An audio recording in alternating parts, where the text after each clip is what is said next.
To help us make sense of what's happened this week, I spoke to Nicholas Economides, professor of economics at New York University's Stern School of Business, and we started by talking about if this is going to trigger perhaps a longer-term economic fallout.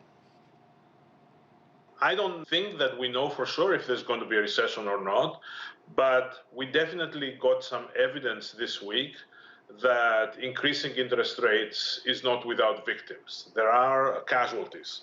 And we already saw two medium-sized banks die. Now, they might have died anyway because of management decisions, but it didn't help at all that interest rates went up sharply.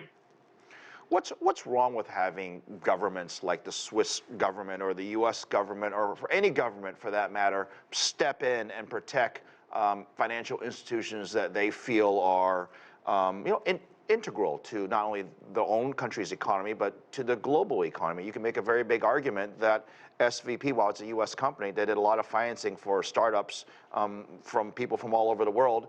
And you can say the same thing about Credit Suisse with the counterparty risk. They are very much a global bank. And some people are pushing back, saying, well, why should we bail them out? Why should the government step in and help? I mean, I think I know the answer to this, but give me the professional answer. Well, there are reasons for and against. Okay, first of all, the four reasons for bailing them out, or at least bailing out the depositors, is to make sure that people have some bank in which they feel safe, they can put their money in. So it's important for people to feel safe. It's important to have such banks, a few of them, 10 of them, 20 of them, however many there are. In most countries of the world, there are only 3 or 4. In the United States, there are more.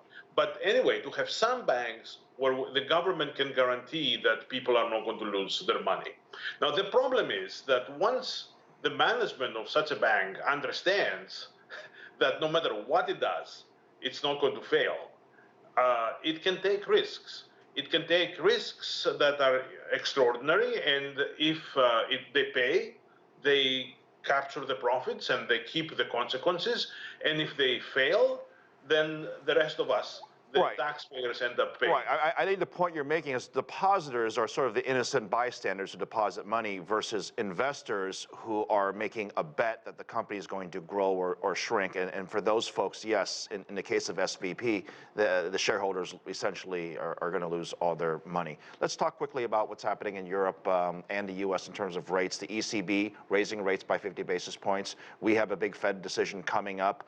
The market seems to be split on whether or not there'd be a rate hike of 25 basis points or not. And I saw something on TV earlier today that someone was explaining this. They're saying it's kind of like being at a bar and you've had 7 or 8 or 9 shots.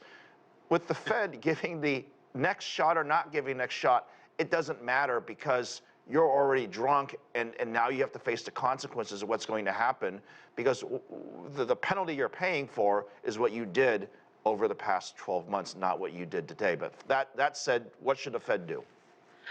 I actually don't really buy the drunk story. I mean, there are consequences for whatever the Fed does, if it's 25 basis points or 50. I actually think the most likely thing under the circumstances is only 25 basis points rather than more. But at the same time, I cannot really bet on that. I mean, I understand what the market thinks. What do you think they should do? What they should is make a small increase, and at most.